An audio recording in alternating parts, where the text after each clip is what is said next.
കാസർഗോഡ് ജില്ലയെ നടുക്കിയ സംഭവമായിരുന്നു കാസർഗോട്ടെ സ്വകാര്യ ആശുപത്രിയിലുണ്ടായ സംഘപരിവാർ പ്രവർത്തകരുടെ വിളയാട്ടം. ആശുപത്രിയിൽ രോഗികളുടെ കൂടെ വന്നവർ പോലും ആക്രമണങ്ങൾക്ക് ഇരയായി. എന്നാൽ ഈ സംഭവവുമായി ബന്ധപ്പെട്ട് ആശുപത്രിയിലെ CCTV ദൃശ്യങ്ങൾ ആദ്യം മാധ്യമങ്ങൾക്ക് ലഭിച്ചിരുന്നില്ല. എന്നാൽ ഇപ്പോൾ പോലീസിന്റെ സൂക്ഷ്മ പരിശോധനയ്ക്ക് ശേഷം ആശുപത്രിയിലെ സംഭവത്തിന്റെ CCTV ദൃശ്യങ്ങൾ പബ്ലിക് കേരള പുറത്തുവിടുന്നു.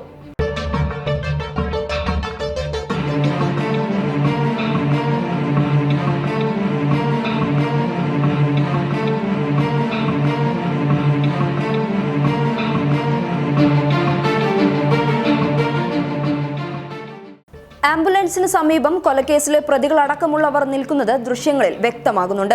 ഉളിയത്തടുക്കയിലെ വാഹന അപകടവുമായി ബന്ധപ്പെട്ട് പരിക്കേറ്റവരെ കാണാൻ വന്നവരിലെ സംഘപരിവാർ പ്രവർത്തകരാണ് അക്രമം അഴിച്ചുവിട്ടത്.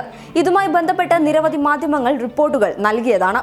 ആദ്യം മാധ്യമങ്ങൾക്ക് ലഭിച്ച റിപ്പോർട്ട് സേവാഭാരതിയുടെ ആംബുലൻസിലാണ് പ്രതികൾ രക്ഷപ്പെട്ടത് എന്നുള്ളതായിരുന്നു. എന്നാൽ പോലീസ് മാധ്യമങ്ങൾക്ക് നൽകിയ ദൃശ്യത്തിൽ മറ്റൊരു ആംബുലൻസിലാണ് കൊലക്കേസിലെ പ്രതിയടക്കം രക്ഷപ്പെടുന്നുള്ളത്. കാസർഗോഡിന്റെ സമാധാന അന്തരീക്ഷം തകർക്കാനുള്ള ചിലരുടെ ഗൂഢമായ ശ്രമമാണ് സ്വകാര്യ ആശുപത്രിയിൽ അരങ്ങേറിയത്. രാത്രികാലം ആളുകൾ കാസർഗോഡിന്റെ നഗരപ്രദേശങ്ങളിൽ പോലും സഞ്ചരിക്കുന്നത് വലിയ ഭയാശങ്കയിലാണ്. ഇത്തരം അക്രമകാരികളെ കണ്ടുപിടിച്ച് കൃത്യമായ നിയമ നടപടി സ്വീകരിച്ചില്ലെങ്കിൽ ഇത്തരം അക്രമങ്ങൾ നാൾക്കുനാൾ വർദ്ധിച്ചുകൊണ്ടിരിക്കും. News desk public Kerala.